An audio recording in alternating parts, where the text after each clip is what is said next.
La Syrie qui rentre aujourd'hui dans sa 8e année de guerre. Tout a commencé en février 2011 dans le sillage des printemps arabes. Bonjour Karim Akiki, vous nous avez rejoint. Bonjour. À l'époque, on ne parlait pas de guerre, mais de révolution. Vous avez couvert en 2011 les manifestations à Idlib et à Béniche. Comment le mouvement s'est-il armé ? Le mouvement s'est armé progressivement, pas tout de suite. Il était armé parce qu'il y a eu, dès le départ, des défections dans les rangs de l'armée de Bachar al-Assad, des officiers, mais aussi de jeunes soldats de la région d'Idlib qui habitaient Béniche. C'est pour ça que nous sommes allés à Béniche au tout début de la révolution. C'était encore les moments de l'espoir. Il y avait encore de l'espoir. On a dû traverser la frontière clandestinement via la Turquie parce que les autorités syriennes nous avaient pas délivré de visa pour aller voir ce qui se passait sur place. On voulait aller voir Dera, qui est plus au sud, qui était le berceau vraiment des révolutions. Il y avait deux endroits. Et puis au nord, il y avait Idlib et sa région qui était très mobilisée avec des jeunes qui avaient décidé de ne plus tirer sur la foule. C'est ce qui les avait motivés pour rejoindre l'armée syrienne libre. Je vous propose de regarder un extrait du reportage. Le drapeau de l'indépendance flotte sur la ville de Béniche. C'est au tour de Kamel de monter la garde. Saman, tu as entendu ? Réveil au son du canon. Et c'est en musique révolutionnaire que Kamel commence à patrouiller en ville. À 22 ans, ce jeune soldat a déserté l'armée régulière pour se battre contre le régime. L'armée libre défend cette ville et ses environs.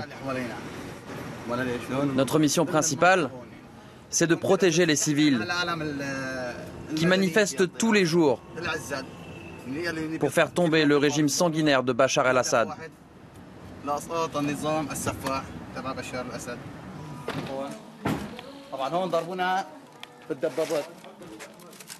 Une pause pour nous montrer les traces de la dernière attaque. Les soldats du régime se sont pris directement aux civils. Depuis, la population vit sous la terreur. Cette grand-mère nous invite à voir les dégâts chez elle. Un obus est entré directement dans son salon.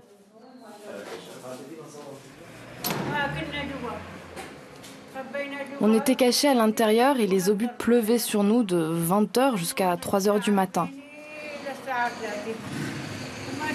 Ensuite, les soldats sont entrés chez nous à la recherche d'armes, alors qu'on n'a même pas un couteau de cuisine. Pour le moment, l'armée syrienne libre, c'est une poignée d'hommes déterminés. Mais ces soldats déserteurs n'ont que des kalachnikovs pour se défendre contre les chars et les hélicoptères du régime. Ces résistants souhaiteraient l'établissement d'une zone d'exclusion aérienne, mais ne veulent pas d'une intervention militaire étrangère.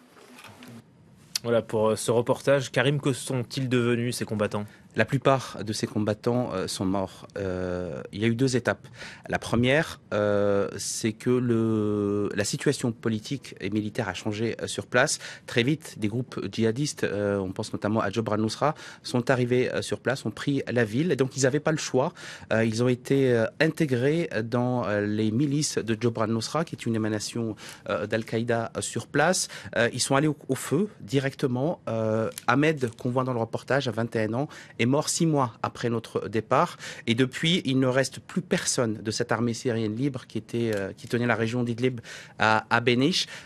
Il faut se souvenir de cette période-là, elle était assez particulière parce qu'il y avait encore de l'espoir de la part du peuple syrien. Ils manifestaient démocratiquement dans les rues tous les jours, tous les soirs, il y avait des manifestations.